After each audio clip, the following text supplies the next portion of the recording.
Bicol Express na may toyo. Tara. Init, di ba? Can you kiss me? Ay! Di ba?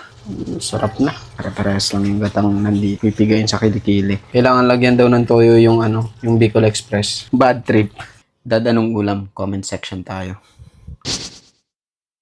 So wala akong maisip na idea para sa Dad, anong ulam. Anong episode na ba tayo?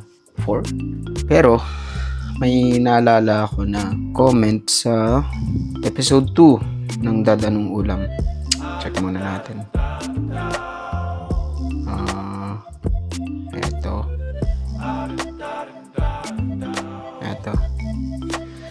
Comment nung tropa kong nasa Pilipinas, si Papa Eman. Bicol Express na may toyo. Pwede ba yun? Ibang klaseng trip nito Pwede. Kung di lang kita love, Eman Tara, check natin. Meron pa akong gata. Coco Mama. The best ito. Baka naman. Bawang sibuyas, paminta, asin, toyo. Ewan ko ba, Eman? Patis, luya. May luya pa tayo. At syempre,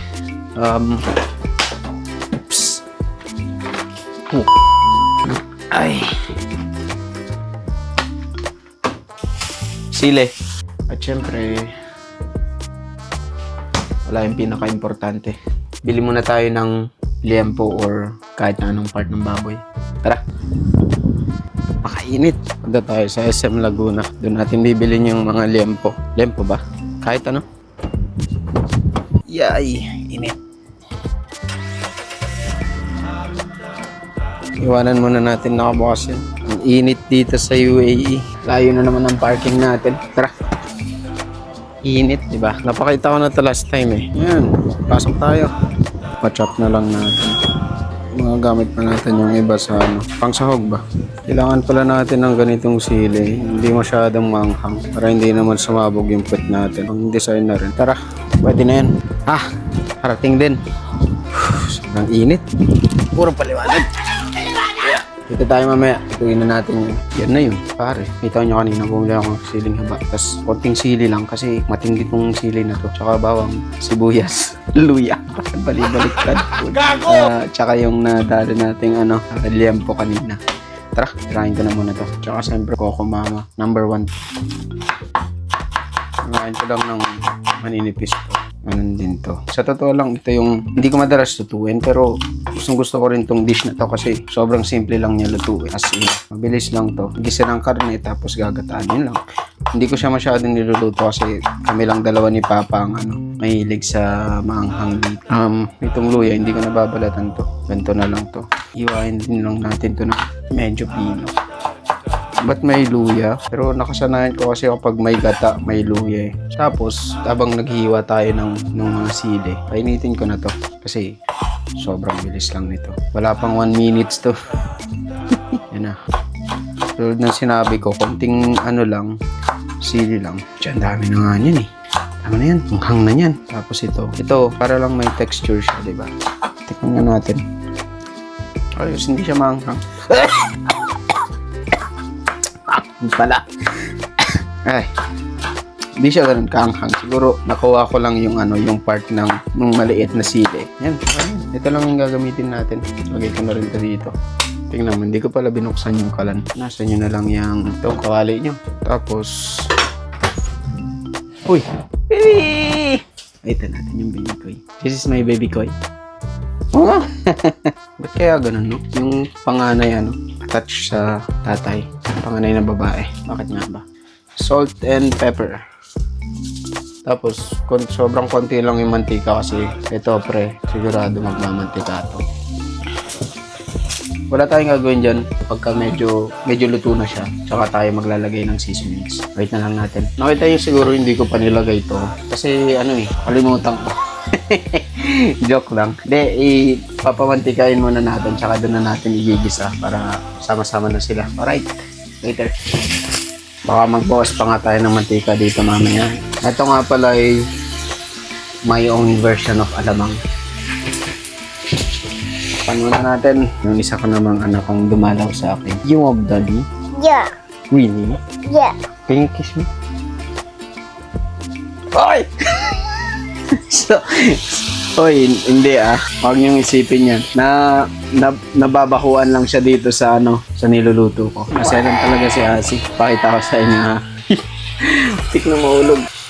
Init. Pwede pa yan. Di ba? Di ba? Kiss me again in the mouth. Di ba? Di ba? Di ba? Di ba? Nilulok ko lang kayo nito. Lapit na to. Nakatulog na nga ako sa sobrang tagal. Lapit na ang bad trip. Tagaray ko! Mga talsik. Nga pala, yung mga talsik-talsik, pag nagluluto ka, huwag kang matakot. Normal lang yan. Kung hindi ka pa natalsikan, ibig sabihin, ka pa sa pagluluto.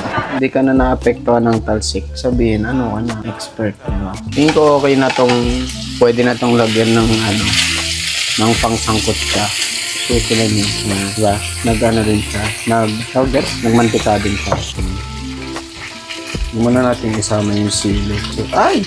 Mamang isa. Pag naluto ng gusto kasi yung sili, mag-i-infuse yung yung lasa niya sa buong barangay. At this point, pwede mo na siya siguro lagyan ng mga pampalasa. Sarap ng amoy. Minta. Tsaka ang susunod na next, ito, ko to, own recipe. Nakuha ko yan sa mama ko. Nagtitinda kami ng mangga dati. Indian mango na nilalako ni mama sa school. Nilagyan ko na rin pala ng tubig para maluto ng konti. Again, palagi kong sinasabi sa inyo, luto nyo yan, kayo masusunod. As long as masarap para sa inyo, wala na kaming paki doon. Yan, tutuin lang natin ng konti. Going back doon sa nakuha ko yung recipe ng alamang na yun sa mama ko. At in-improve ko lang din ng in-improve. Pero hindi ko mapantayan yung recipe ni mama. Kahit na anong gawin ko. Yun ang magaling talaga magluto. Gagawan ko na lang kayo ng video nung alamang na yun.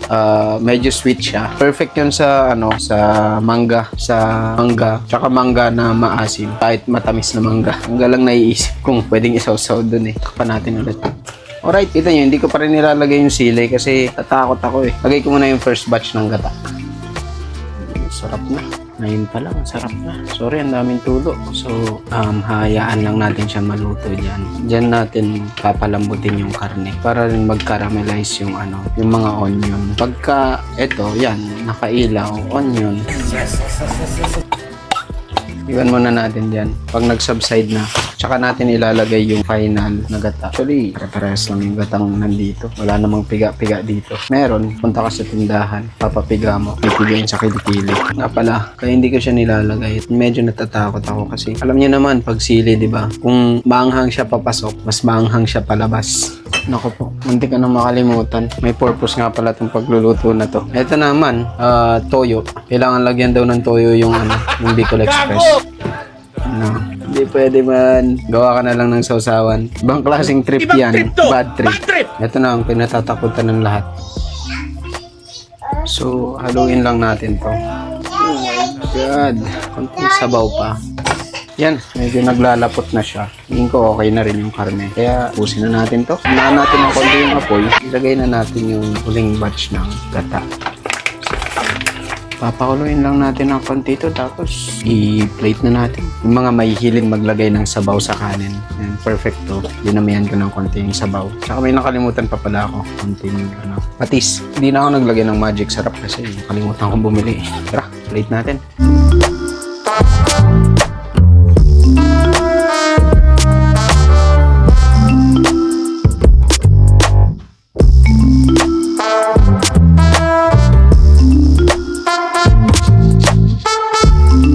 Go, babe.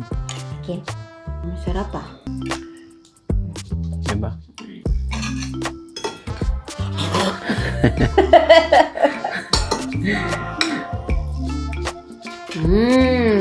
Ang sarap. Oh? Sarap, di ba? Sarap. Hanga. Emotional, damn it!